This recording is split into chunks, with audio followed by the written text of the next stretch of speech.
the Collections Technology Think Tank 4.1.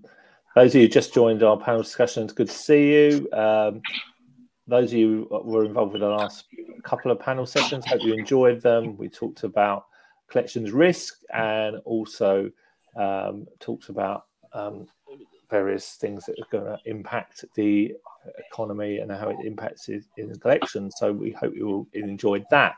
But on to our next session, we're going to talk about measuring affordability and vulnerability. We've got 3 great panelists for this one. A quick guide to being involved if you haven't joined us before.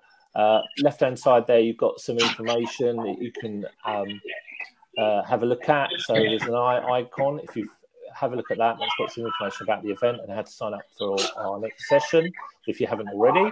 We've also got a bubble which gives some information around our speakers, a bit of information on that. We've got a download / link icon as well. If you want to see about our future events, please have a look at that. And then there's also some information on our event sponsor of the day webinar that we've helped sponsor the event. The important icon that you need to know about is the speech bubble. Ask questions through there. It'd be great to have you involved, particularly in this discussion. So let's press on. We're going to discuss measuring affordability and vulnerability. And chairing this session, as he has done for the rest of the event today, is Chris Warburton from RS Strategy, and I'll hand over to Chris now. Thanks, Chris. Thanks, Colin. So this is the 3rd session of the day. I think we've had a couple of really good conversations so far. Really around the first one's around value of communications and customer engagement. Last time we talked a bit about managing collections risks, and affordability and vulnerability definitely came up as a conversation in the last session. And I think that's what we're going to explore a little bit on this one, this session here. I mean, I suppose with cost of living crisis sort of looming, resiliency fading, it's definitely a hot topic in terms of like affordability and the link through to vulnerability as well. And I suppose understanding it is kind of key to sort of helping us manage it. So we're going to talk a bit about what's the best approach, how can we best understand customer needs, and really sort of managing it in what are like, very sort of challenging and, changing times. With me today, we got 3 great panelists who are going to sort of help with the discussion. We got Sam Challenger, who's from Director of Collections and Customer Experience from Billing Finance. So they're in the vehicle motor finance space.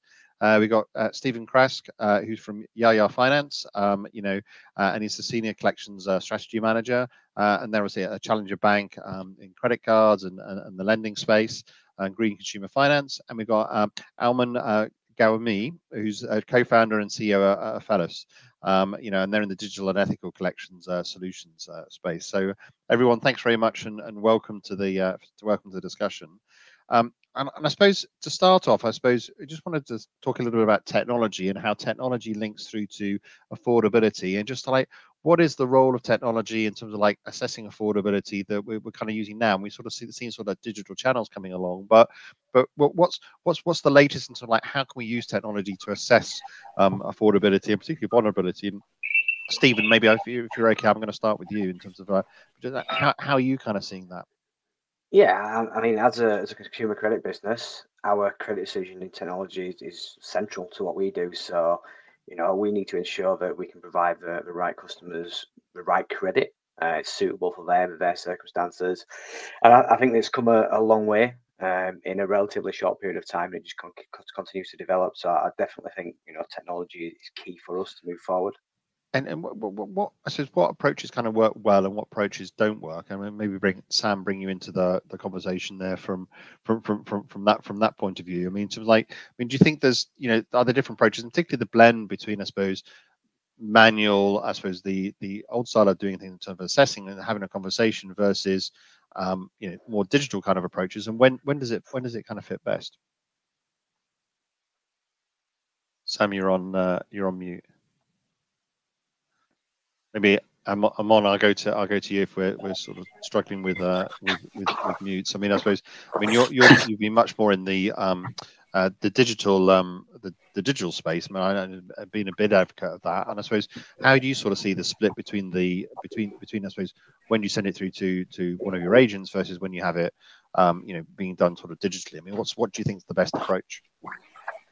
Yeah, I mean, look, one thing I would add is, right, like I think there's a difference between digital and AI based, because digital ultimately is just a user interface, right? Ultimately, though, where affordability, and by the way, not only affordability, but everything else that sits behind it actually can be automated, that's AI based. And so there's a big difference. And frankly, digital isn't something that's new, right? Digital has been around for 2 decades. And, we have been looking at digital interfaces since the early 2000s. And in particular, look, my view is that this industry is lagging behind other industries. And I've been kind of quite vocal about it when it comes to the adoption of digital, right? But we actually have to look ahead and look at the adoption of AI-based technology. And that's where I think vulnerability and affordability can really, really,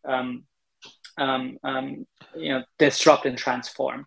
So when it comes to that perspective, my view is most customers, if you look at most customers who fall into collections, would be deemed, vulnerable by some level of definition of the FCA, right? And so the question here isn't necessarily how do you define someone who's vulnerable or who isn't, but how do you find the right level of technology adoption within that space or within that customer segment that you have to allow them to ultimately self-serve.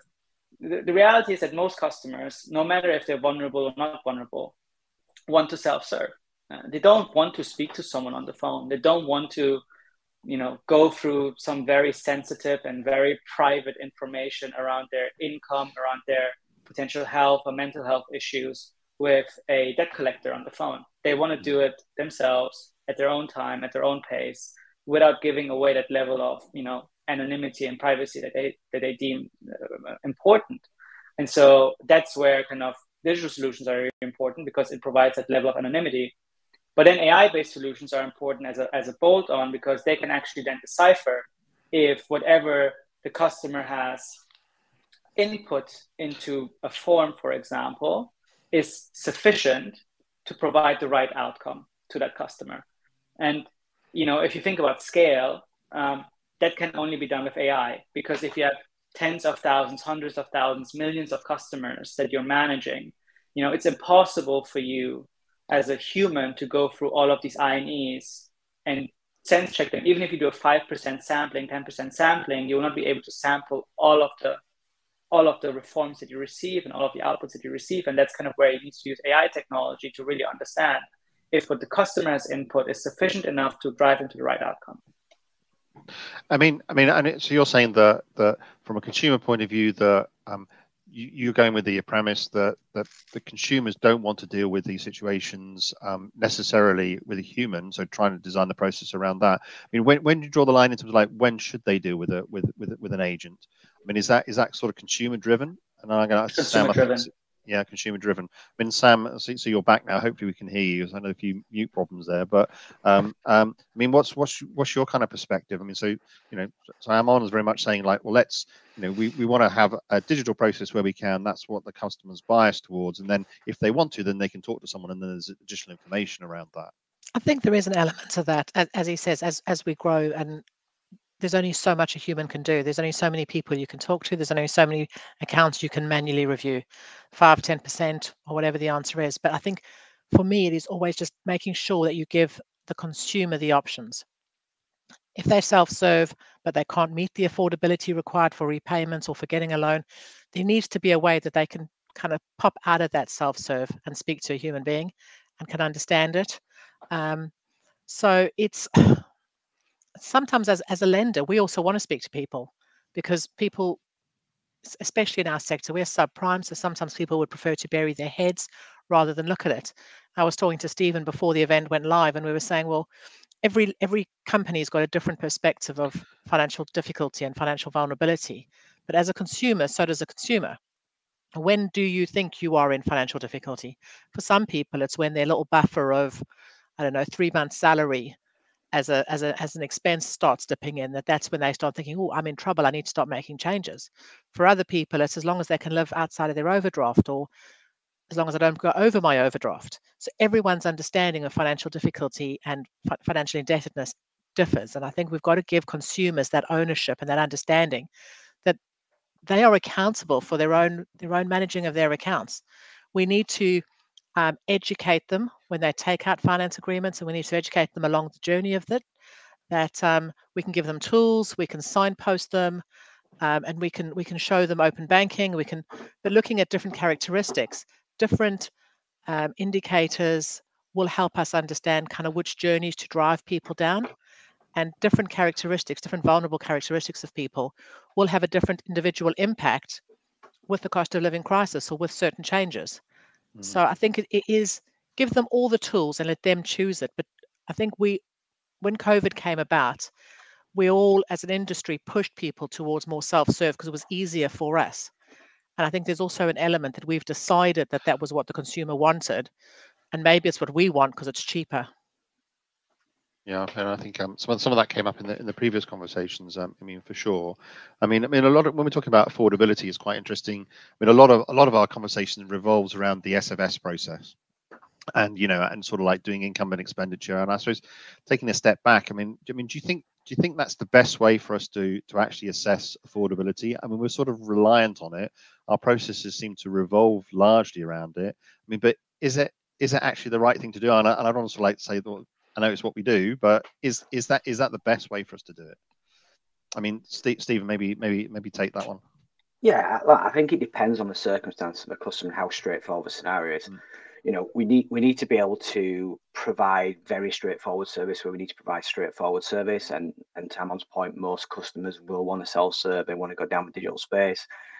But not all customers have a firm grasp on their affordability. And in those cases, you can put your information to the SFS, but it's the softer skills. It's the experience of our agents, or it's the experience of our business that allows us to ask the right questions. And then you can take an individual approach to that customer and help them, educate them on their affordability, but, give us a better view of what their affordability is. So, is the SFS right in some circumstances? In others, I would say no. And I think that's where the adoption of being flexible and being hybrid comes in. Yeah, I mean, I think you probably have a view on it. You were smiling when I was saying it. I mean, it's kind of what we've got, but is it? I mean, I just want to challenge the sacred process. I mean, is that the right thing for us to do it in all cases? And should we be looking at other things? Are there other options for us that we should be starting to think about at least anyway? Yeah, I mean, I have a pretty strong view on this, right? And the question is, why is it a sacred process, right? And by the way, the FCA doesn't say you have to align to the SFS, right? It's just something that has been adopted in the market as the best standard. I mean, the frank reality is, if I ask around the room right now, do you know exactly how much you spent on leisure last month? Do you know exactly how much you spent on transport last month? Do you know exactly how much you spent on X, Y, and Z last month? No, we don't know it, and we're kind of experts in the space, right? And I don't think anybody should have the expectation that, consumers know exactly how much they spend on line items, not only how much you spent last month, but you have to also predict, right, like how much you're going to spend over the next 3 to 6 to 12 months if you set up a repayment plan, or if you're asking to take out some form of credit. So I don't think it's the right way, right? Personally, I think the whole process needs to be simplified, and I think ultimately what are we trying to understand, right? We're trying to understand, roughly speaking, a level of affordability for those customers. Now, do we need to know down to the pound, down to the penny, right, what the affordability level is of someone? I don't think so, right? You need to get a rough enough grasp of someone, if someone is in very, very serious financial hardship, so you can basically guide them towards, signpost them towards the right outcome, be it debt advice or some other form.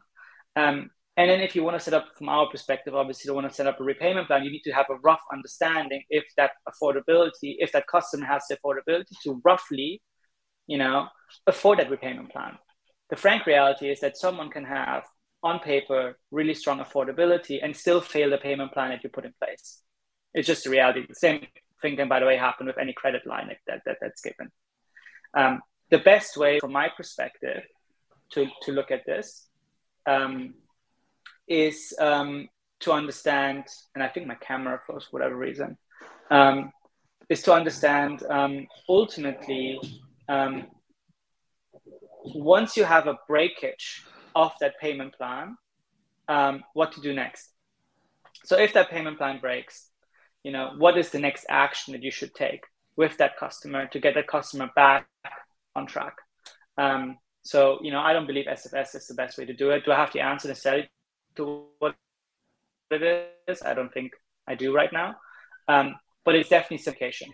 it's definitely simplification. Because, by the way, simplification doesn't only mean that the process gets easier and cheaper, but more customers will actually go through the process, right? You know, if you haven't been in financial difficulty before and now you have to fill out an INE that's aligned to the SFS, it can take you 20, 30 minutes. It's A, very intimidating, but B, also just takes a lot of time. And frankly, people don't have the time or don't want to spend that time. Yeah, I think this is very interesting, and I think what you were saying was quite interesting in terms of people's own perceptions around financial difficulties, and it's almost like you've got three parts of a triangle there, which is the SFS, which is what we might think around affordability. You've got people's perceptions around whether they're in financial difficulty or not, and then you've got an education strand there as well, and the three of them can almost like be quite interlinked. I mean, do you think there's an interaction between, almost like doing a budgeting exercise, which I suppose is what the income and expenditure is, but then the education and the psychology piece as well, in terms of like being proactive around when people call up to say that I might be in financial difficulty versus, and then what do you do about it? I mean, how do we think about that in terms of the support mechanisms as well? I mean, Sam, do you want to come back? You mentioned the psychology piece. I think the standard financial statement we all needed something that was uniform, because when people get desperate and we say definitely financial difficulty, we signpost to debt management companies, we'll signpost, and we were all getting different forms back. So standard financial statement is the way that at least we're looking at it from a uniform perspective. But you're right, it is an incredibly daunting form to fill in. It's an incredibly daunting form for an agent to get and think, okay, what is this figure at the end the right answer? Because none of us know month to month really what our figures are going to be. I'll take it a slightly different angle, that if someone is a bit more destitute, their leisure figures will stay the same. They will be cutting back on certain things. So the extra expenditure that we in this room have all got kind of becomes a little bit of a moot point when you're talking to someone who's needed to fill in the SFS. We do a lot of open banking, and we, depending on how much in debt or how much in arrears someone is, depends on how far down the SFS, down to the last penny it goes. And I think that's the same with any debt collection.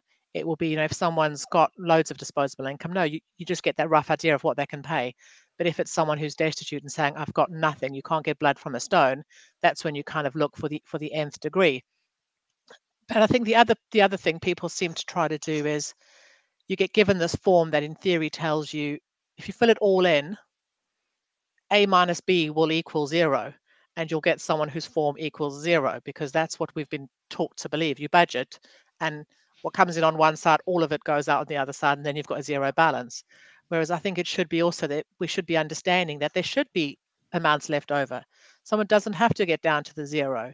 It's understanding what is a have to pay and what is a, okay, I can juggle this. I don't need to do this. I don't need to go to the movies every month. I don't need to have the gym membership. I can go for walks around the lake. So I think that's where the psychology comes in and the educating.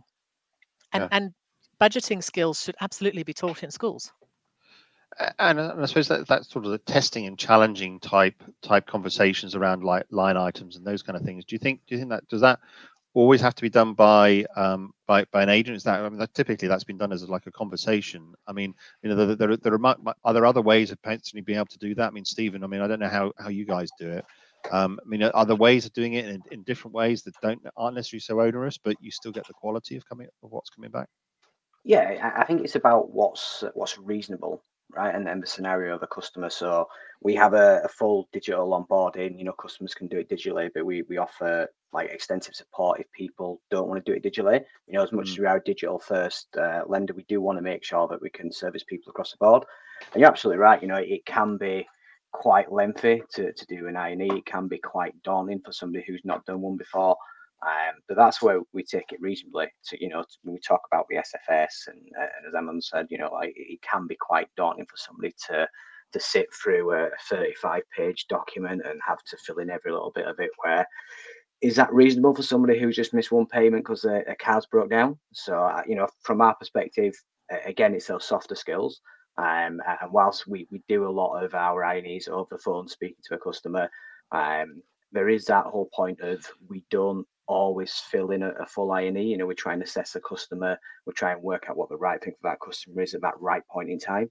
And I think there's an acceptance that we will never get it 100% right, because the world's changing at such a fast pace. You may make a decision a month ago, that customer may give you information a month ago that was right at the time, but things change. So I think it's having that acceptance that we're not always going to be 100% right, but we need to be making the right decision in that moment.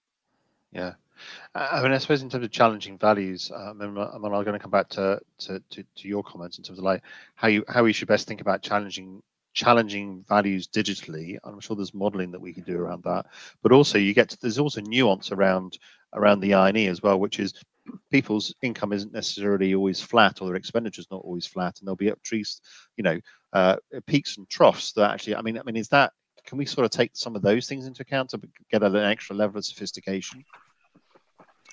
Yeah, I mean, look, I think we are all waiting for open banking VRP, the kind of variable payments to be adopted at scale and be adopted by more banks and consumers. And I think that could potentially, of all the open banking use cases, that's actually the one I'm most excited about.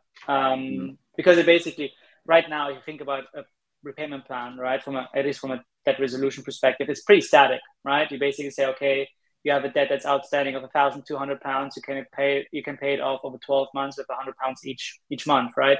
The reality is that what you actually want to do is to say, okay, let's say there's a debt that's £1,200, but you can actually and again, it's completely automated, flex each month how much a customer can pay based on their level of affordability. And by the way, there's no manual human interaction involved in this process, right? You just know, the system just knows, customer A in January has a level of affordability to pay off this outstanding debt of, let's say, £80. In month 2 might be £0, by the way, because yes, the car broke down. And in month 3 or in month 4, it might be £150, right? And so you get to this point where you have full understanding of, or you have close to full understanding of this customer's affordability at any given point in time. And when the plan is due, or around the time when the next payment for this plan is due, you can flex, roughly speaking, how much this customer should pay. And that should have a couple of advantages, right? It automates a lot of the processes. Think about it, right? Like in a static world where there is no good existing digital journey available, this customer actually needs to call the call center, right? Like, he needs to call you and say, hey, by the way, I can't afford to pay you this month. The agent on the phone has to take that information, insert information to say pause payment plan in month B, right? And then restart again in month C. It's just manual, it's just such a, manual process. It's very expensive. That is very, very elaborate. And guess what? Customer will just not make that phone call. So the payment plan just breaks because the customer can't make that payment.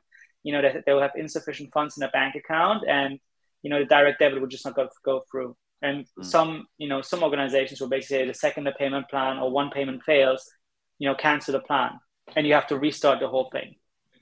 So there is a lot in there from a technology side on what you can do. But again, it's about automating processes in a way where you minimize human involvement unless you really need that human touch, right? Unless you really need to, and the customer really wants to speak to someone on the phone. I mean, so when we think about payment arrangements, I mean, traditionally you always think it was like either weekly or monthly, more traditionally, right? And you think about income and expenditure, that's always monthly as well. I mean, I don't know how often you'll get your hair cut, but I don't get my hair cut once a month, right? So it's every 6 weeks, maybe you can tell, but it's every 6 weeks. But it's like, but that flows through in terms of the I&E process and affordability, but also in terms of arrangements, right? So I might have a bit more money this month than the next month, just because of the way it works. I mean, typically it happens with January and February. I mean, do we need greater sophistication around arrangements as well as the affordability assessment to be able to look at those peaks of money? So take a little bit more when you've got a little bit more, and take a little bit less when you have a little bit less, to give the flexibility from a consumer point of view. I mean, is that an evolution that's happening, or is that an evolution where we need to get to? I mean, Stephen, I don't know what your thoughts are on that. I think it's a mixture of both. So I think we are getting there. We're getting there slowly. But I think that the big thing is about how we ask the right questions, be that digitally or be it analog. If we have those scenarios where a customer may not know their full circumstances, we've got enough experience as an industry to be able to point them down the right path, to ask the right question, to get the right answer. To your point there, Chris, you have your haircut every 6 weeks. So what does that actually mean? You know, do we need to put a different number in? Do we need to present it slightly differently? And it's all about putting the power back in the customer's hands and making them feel comfortable with what they're discussing. And I think, you know, to Sam's point earlier, education has to start earlier. You know, it can't just start at the point where somebody's in arrears and you're having a conversation about, you know, managing their debt for the first time. You know, it has to start from everything from doing early warning scorecards to, you know, we can see markers on their credit file or in their behavior history that suggests they could have an issue, right back to, you know, going into schools and teaching the people of the value of using credit the right way and how it can be used the right way, and understanding things like that. Yeah, and I suppose yeah, and technology, I suppose, can help with some of that, and I suppose particularly in terms of the arrangement piece. I mean, so that's probably, like, it looks like that's a, you know, developments that will come through, because it's sort of a bit of a higher level than doing it every month. That we use is a little bit simpler. Well, what about vulnerability? We haven't talked about that yet, in terms of, like, using technology to flag vulnerability. You know, what are some of the triggers that we can really look up that might be sort of indicators? I mean, is there a role for technology in vulnerability? I mean, Sam, I don't know what your kind of views on that. I think there is a role, and I think Amon's going to tell us he's got lots of things that he can pick up by people's spending that indicates that potentially there are vulnerabilities. I mean, some of them are really obvious. If someone's got lots of spends on prescription costs or glasses or hearing aids or, you know, anything else like that, you can understand that there is a level, there is something else that should be there. But again, I think vulnerability within all our collection strategies should give absolutely everything that someone who isn't vulnerable has the opportunity to do, all the same digital self-serve and something extra. We shouldn't tag someone as being vulnerable and then say, oh, you have to speak to someone. You should give them all the choices and they should have more. So at the very least, they're getting as good as anyone else would get, and hopefully a little bit better because of extra vulnerability. So extra time, extra opportunities rather than less. So I think if you do have ways, and, you know, I think we spoke previously around, you know, indebtedness indicators and looking at, okay, so someone's indebtedness score is going up, so they are month on month, they are falling further behind with their bills. And I think at the moment, vast majority of the country is doing that with cost of living crisis. So it's at what point do you step in and start educating? Because you've got to build that trust with your customers. You've got to build that we are here if you need to talk to us. But we are the, you know, the faceless, nameless, money grabbing individuals, and that's the customer's view of us for the majority of the time. And when things get bad, we're the last person they want to talk to. So it is just making sure that our voice and our tone of voice is welcoming and it is out there. And if they do need to speak to someone because they didn't understand how to use the self-service tool, or it didn't fit criteria because it said, you know, I've filled it in and I don't want to make any payment. I can't afford to make any payment. And then it said, well, now you need to speak to someone. We need to make that's not a bad thing. The person is here to speak to you, to try and help you, to understand where we can signpost you to, who is the right place to help, where should you be going next. And I think in a perfect world, the technology will help us drive that in instances without us even needing to speak to them. There should be a way that says, well, this person is spending X on, I don't know, mobility aids. Therefore, as part of our signposting within our normal digital, before any arrears comes into it, we are educating around what else is out there for those kind of needs. I mean, do you think the label vulnerability is now sort of like misleading to a certain extent, because you're actually you're reflecting customer situations and then giving options to then serve them that they can continue on, you know, doing what they need to do despite of things. And I mean, in some cases at least anyway. I mean, is that label sort of misleading, although it has a point in terms of making sure we've got focus on it? I would say that. But internally, do you think we don't use it. We use extra support. So there are just customers who need extra support. And I watched a talk from someone around the COVID period, and how the government sent all these messages out to a group of individuals and called them vulnerable because you were high risk, because you were old, or because you were young, or because you had a certain health condition. You all got these messages about you were vulnerable, stay indoors more than everyone else. And I was one of those people who got those messages. It doesn't make you feel great, does it? Someone who doesn't know you, some random organization is pointing a finger at you and putting a big fat label on your head that says you're vulnerable. And that really hit home. And at that point, we changed everything internally around someone's not vulnerable. Someone just needs extra support. So right now, you just need some extra support from us. And some people need it for 3, 4, 6 months. Some people need it for the whole time they're with us. And we've tried to take away that, because I believe there are negative connotations to telling someone that they are vulnerable. Making them helpless. You're telling them they're helpless. Yeah. I mean, what Stephen, what's your kind of view?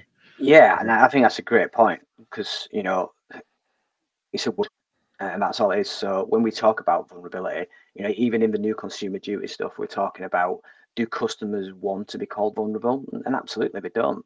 And not only do they not want to be called vulnerable, they don't want to be treated as if they're vulnerable.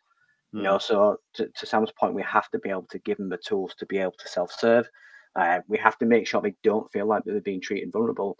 And vulnerable doesn't necessarily mean too much. I think if you look hard enough, you could find vulnerability markers in almost everybody. I think what's important is what are the adjustments we need to be able to make to support that customer, to make sure that they feel that their account is running exactly the same as somebody who wasn't vulnerable account is running. Be that having screen scraping technology so that they can read stuff easily, be it that they can speak to a specialist about something if they need to do it, or other things. So, for example, the FCA report that came out recently was, I think, over 20 million people in the UK numeracy illiterate, or would be considered numeracy illiterate. So, where do we start? So we've signed up with plain numbers to try and make sure that all our communication, be it our people, our comms, our website, they're all going to be tailored so that it doesn't necessarily matter about somebody's level of numeracy skills. If we make it as simple as possible, we'll support those vulnerabilities straight away. And it may be that our definition of vulnerability today, is different in 10 years when we've got all those things in and people are able to self-serve because we've made it so easy for them. Yeah, I suppose there's that. I think you're raising a good point around the danger of labels, right? And the fact that labels can cause all sorts of, us to interact with businesses differently, which I think is quite interesting. I mean, just from your point of view, I know we chatted before about different indicators you can use to create these different customer journeys. I mean, what are some of the things that you think could be out there from an Intel point of view? I mean, I suppose it's really around creating these different experiences that people can continue to use, to use the product or to get support. Yeah, I mean, look, AI, machine learning. I would assume many people, on this call today, have used ChatGPT, right? And I don't want to make it a ChatGPT thing, but I think the point here is that actually, when you look at the evolution of AI, particularly over the past 2 or 3 years, and what we expect in the next 2 or 3 years is going to be pretty significant. And when I say pretty significant, it will get as close, maybe even better than humans, than detecting in spoken language that can be written or it can be spoken over the phone. If someone is giving you potential indicators of a vulnerability, whatever that your vulnerability definition might be, right? And I agree with Stephen and Sam that that's a whole other conversation. But where we use AI at Ophleos and where it's really powerful is ultimately taking all of the data you have around the customer, that can be their browsing behavior, their payment behavior, their communication with you, and looking at patterns in those engagements that have led to certain outcomes and that have basically led to you see that someone is vulnerable. And that can be reproduced, right? Because you can say, okay, if I saw this a number of times with customer X, there is for me, reason to believe that customer Y and Z, who might be looking very similar to customer X, they have a similar level of vulnerability. They might not have, right? It might not be the case, but there is a chance that that's the case. And again, automated systems can flag that to you.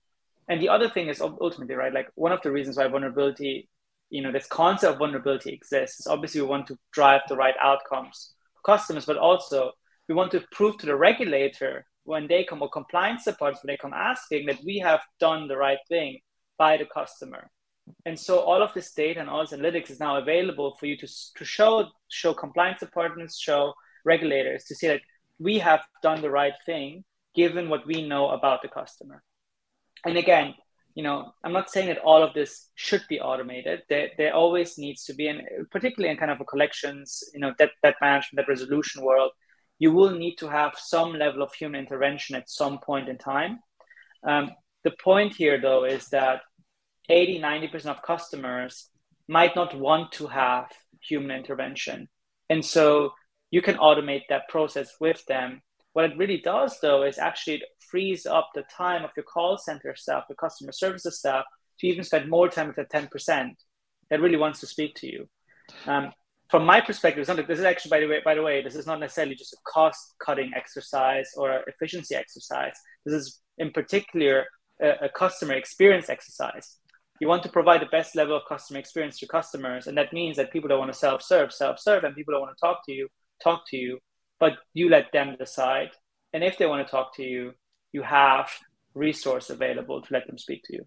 And how do we best raise the fact that, so we might have modeling, and we all know that, the modeling might be very highly predictive, that something might happen. There'll be some false positives, but I suppose there's the piece around how do you now raise that as part of the customer journey that doesn't cause offense, or you might have some of these perception issues around financial difficulty we were talking about earlier.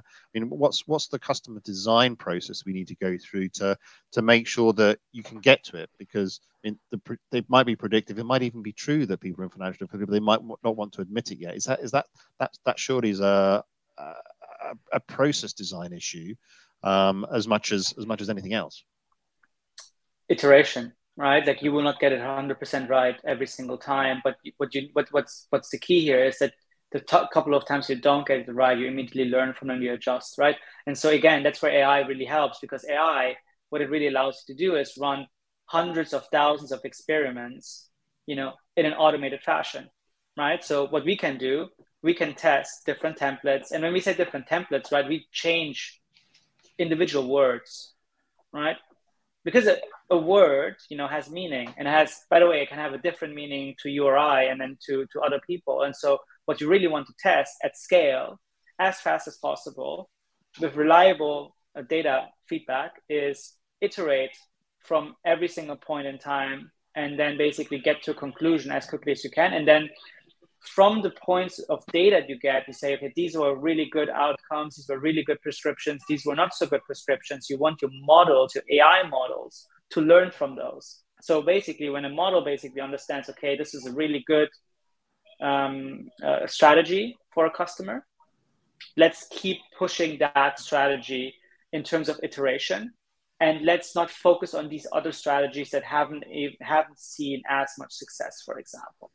And at that point in time, it's a flywheel, right? Like we get more and more data flows through and becomes more and more accurate over time.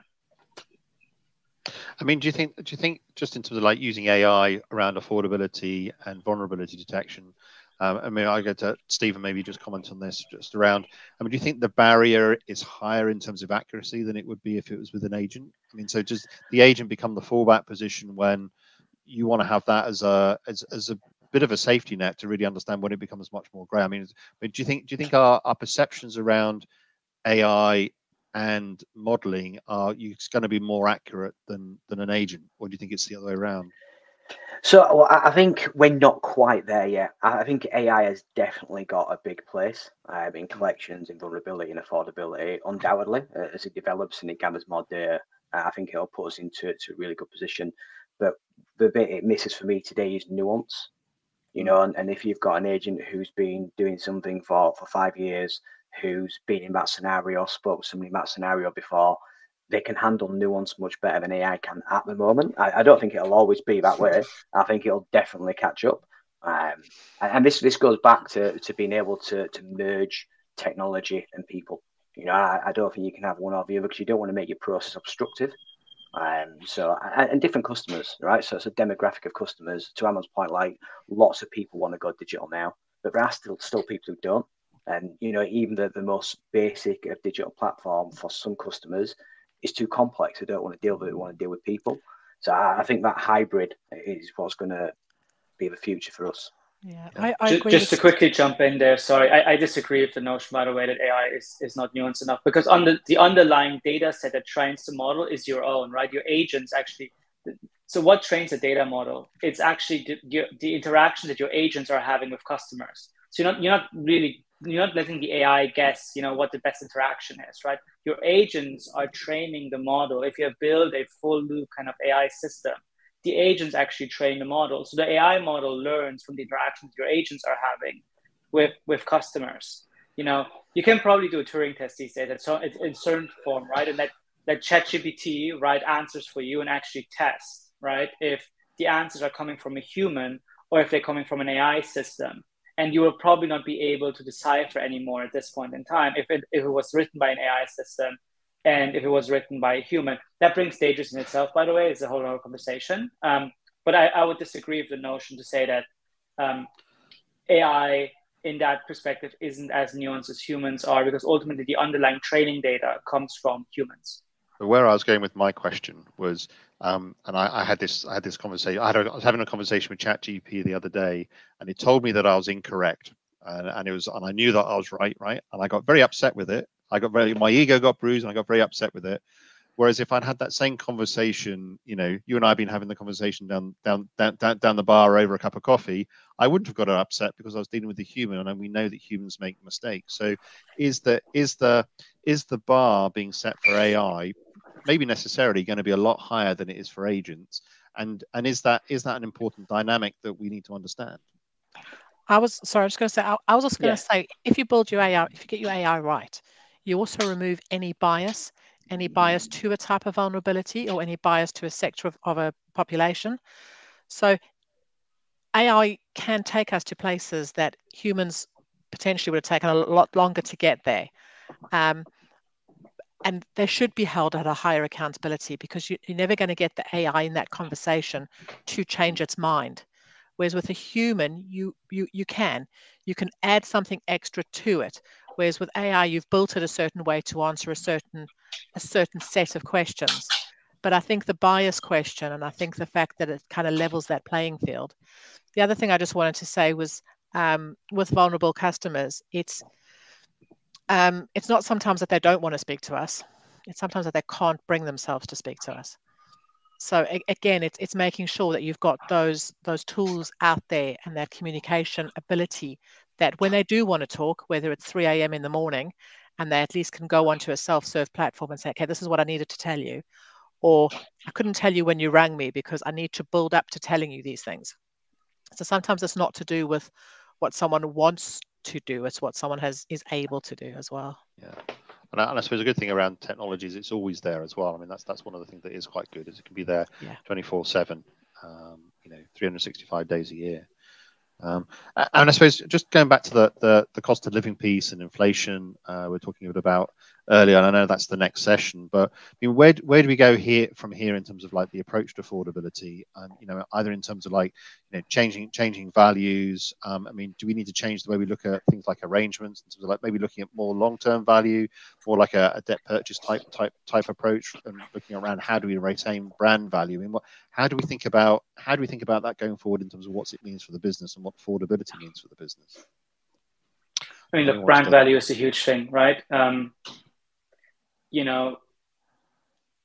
I think particularly in this, and look, we know that what kind of news have been out there over the past couple of weeks, right? But this can have very long-term implications if you are a brand, and long-term implications for a number of reasons, right? There can be kind of brand reputation issues by doing the wrong things, ethically speaking. It might be, by the way, kind of from your own perspective, commercially the right things, but there's an ethical element to how you need to interact with customers. And by the way, many customers will find themselves in debt for the first time in their lives, by no fault of their own, by the way, right? It's not kind of where you typically might have said that people have driven themselves into financial difficulties. There will be a very, very large segment of your customer base that actually had no fault of their own and then fall into collections. And they will, in all likelihood, recover over the next 12 to 24 months as hopefully, the cost of living crisis and inflation kind of normalizes. And so if you do the wrong things right now, you will lose that level of customers. You will lose that customer segment potentially forever. And in a world where customer acquisition costs are becoming more and more expensive, your really focus needs to be on retaining customers. Customer retaining is actually in kind of the cycles that we're going through is much more important than customer acquisition. And so organizations will need to make a decision around, you know, the cost and benefits between really aggressive collections strategies versus more ethical, more lenient, more forbearance-driven debt resolution programs that are driving with consumers that have much more of a long-term horizon in view. Yeah, I mean, Stephen, what's your kind of view on how do we need to change, I suppose, forbearance programs, but affordability and you know, arrangements and programs in light of what's going on and what's kind of changing?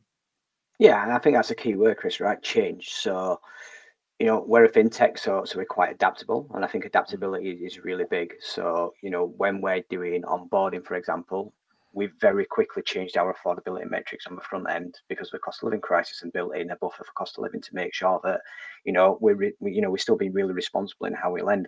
Now, customer circumstances can change, so you know, we bring in early warning scorecards to make sure that, you know, we can see a lot of behavioural changes in customer, and not necessarily say to them, hey, look, you're in trouble, but be preemptive in offering them support if they potentially need it. You know, make sure that signposting is good and making sure the customer knows what signposting is. You know, again, it's a bit of a buzzword, but does the customer know what you're doing, what support they're going to get, how they're going to help them, what the ramifications of that is.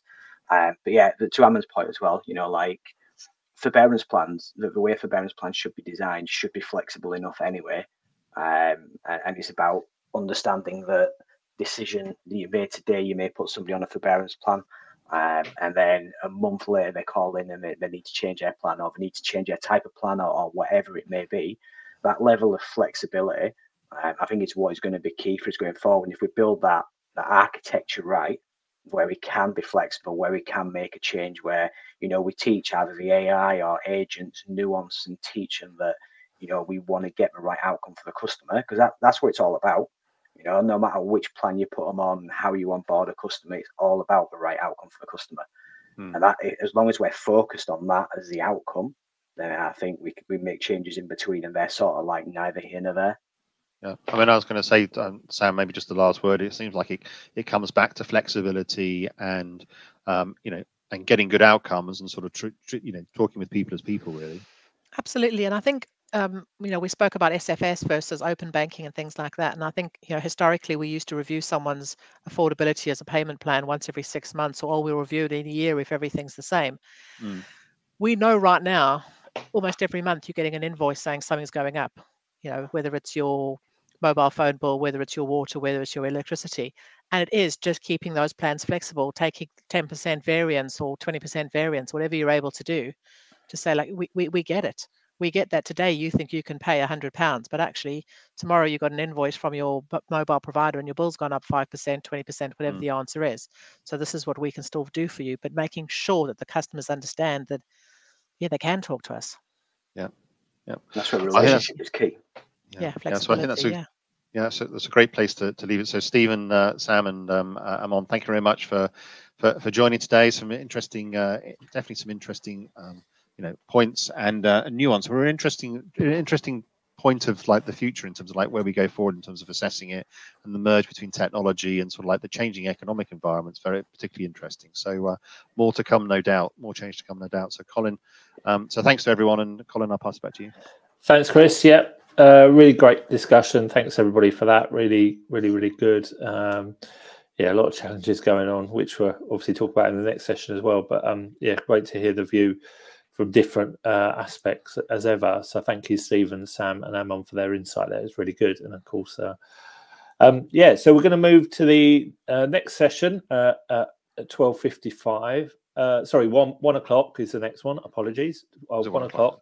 And that's going to look at the cost of living challenge. We've got some good speakers in that one as well. But for now, we'll leave everybody and say thank you for viewing, and we hope to see you all again soon. Thanks a lot. Cheers. Bye-bye. Bye.